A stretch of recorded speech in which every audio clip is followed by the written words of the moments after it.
तीन बहनों की लालची भाभी। करिश्मा, रेशमा और मनीषा तीन बहनें हैं। उनका एक भाई भी है, मयंक। मयंक अपनी बहनों को बहुत प्यार करता है, लेकिन मयंक की पत्नी सविता इस मामले में मयंक से बिल्कुल ही अलग है। वो अपनी ननदों का जितना बुरा कर सकती है उतना बुरा करती ही रहती है और अपनी ननदों पर हुक्म भी चलाती है। करिश्मा, करिश्मा, तुमने अभी तक नाश्ता नहीं बनाया? तुम्हारे भैया को ऑफिस जाने में देर हो रही है। हाँ भाभी, बस अभी बनाती हूँ। करिश्मा, तुम ये ढीलापन छोड़ दो। कल को पराये घर जाना है। वहाँ अगर तुम इस तरह से काम करोगी तो लोग क्या कहेंगे कि माँ ने और भाभी ने कुछ सिखाया नहीं। और तुम्हारी दोनों बहनें कहाँ हैं? रेशमा मार्केट गई है और मनीषा सो रही है। क्या? सुबह के 8 बज रहे हैं और ये महारानी अभी भी सो रही है? ये कहते हुए सविता अपनी सास दुर्गा देवी के पास जाती है। माँ जी, देख रही हो अपनी बेटियों के तौर तरीके? क्या हुआ बहू? सुबह सुबह क्या कर दिया मेरी बेटियों ने? अरे एक तो अभी अभी उठकर किचन में गई है, दूसरी सुबह सुबह बाहर चली गई और तीसरी अभी तक सो रही है। क्या करूं मैं इन तीनों का? मैं तो परेशान हो गई हूँ। जा जाकर उठा उसे और रेशमा से मैं बात करूँ। सविता सीधा मनीषा के कमरे में जाती है और उसे कहती है, महारानी जल्दी उठो, सूरज सर पर आ गया है। भाभी थोड़ी देर और सोने दो ना, मैं रात को लेट सोई थी।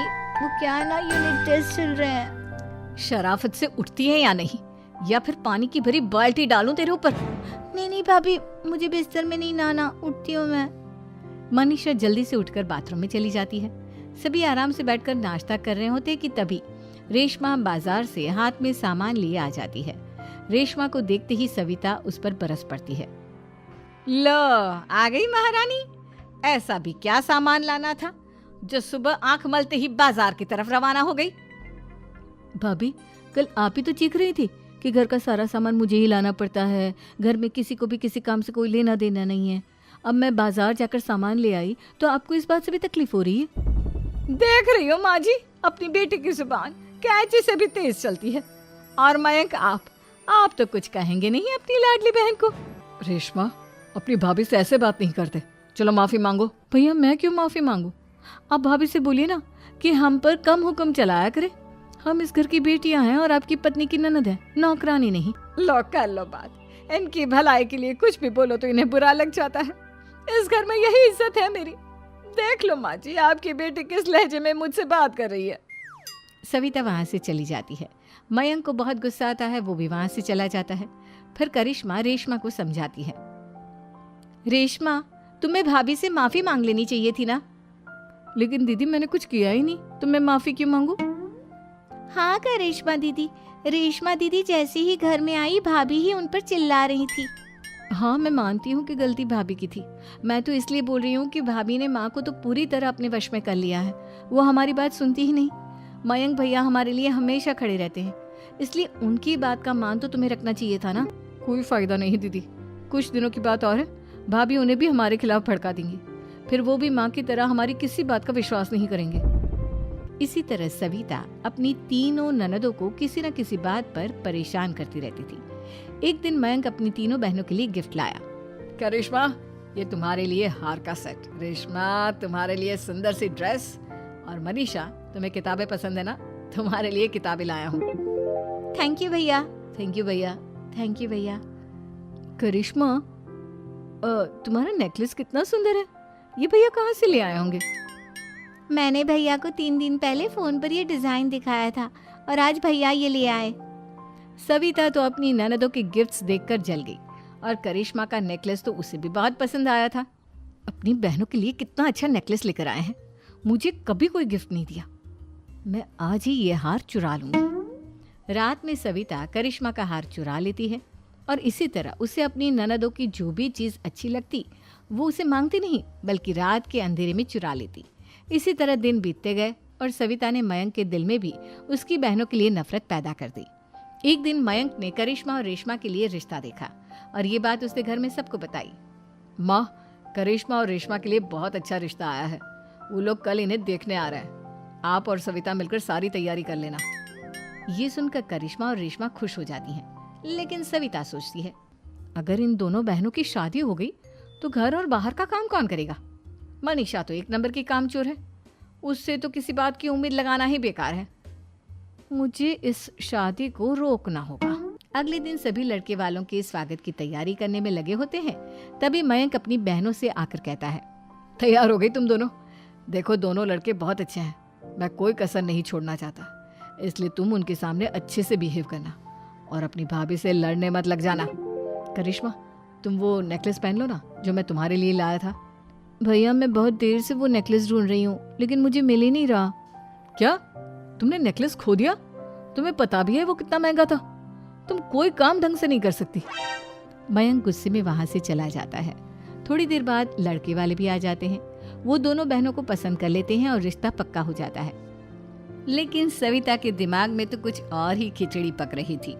वो पंडित जी के पास करिश्मा की कुंडली लेकर जाती है और उन्हें पैसे देकर करिश्मा की कुंडली बदलवा देती है।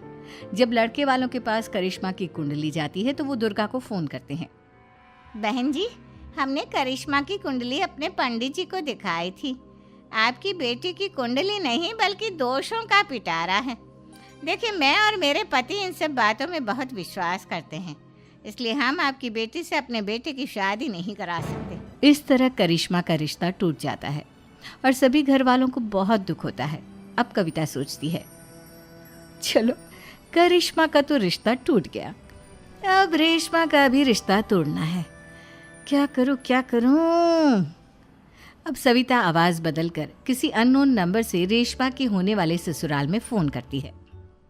हेलो, मैं कौन हूँ कौन नहीं ये आपके लिए जानना ज़रूरी नहीं, बस इतना सुन लो कि रेशमा का 2 साल से किसी के साथ अफेयर चल रहा है। बस रेशमा का रिश्ता तोड़वाने के लिए सविता का इतना कहना काफी था। अब रेशमा का भी रिश्ता टूट गया। मयंक और दुर्गा देवी ने रेशमा को खूब खरी खोटी सुनाई और उससे बार बार उस लड़के के बारे में पूछने लगी। आप दोनों मुझे क्यों परेशान कर रहे हो? अरे कोई लड़का होगा मेरी लाइफ में तो मैं बताऊंगी ना, जब कोई है ही नहीं तो कहाँ से लाऊं मैं कोई लड़का?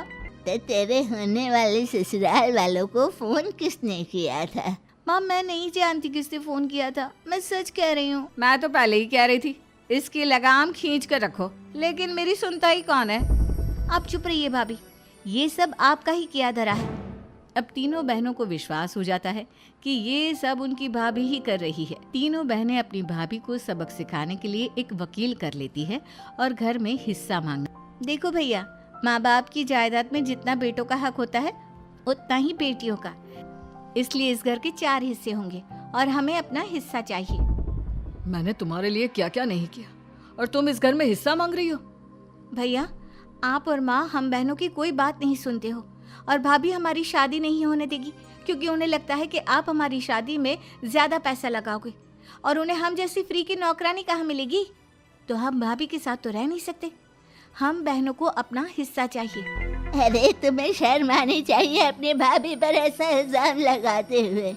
वो तुम्हारे बारे में कितना सोचती है। हाँ माँ, भाभी हमारे बारे में बहुत सोचती है, दिन रात बस यही सोचती रहती है कि किस तरह से अपनी तीनों ननदों को परेशान करूं और कभी मुझे पढ़ने भी नहीं देती। दोनों बहनों का रिश्ता भी तो इन्होंने ही तोड़वाया है और रात में हमारे कमरे में आकर हमारी चीजें भी चुराती हैं। इसी तरह सविता की तीनों ननदें अपनी बात पर अड़ी रही।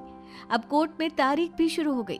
जब सविता को लगा कि उसकी तीनों ननद इतनी आसानी से नहीं मानने वाली, तो उसने अपने पति और सास को सारी सच्चाई बता दी और अपनी तीनों ननद से माफी मांगी। मयंक और दुर्गा को भी अपनी गलती का एहसास हो गया। अब सविता खुद करिश्मा और रेशमा के लिए अच्छा रिश्ता ढूंढती है और उनकी शादी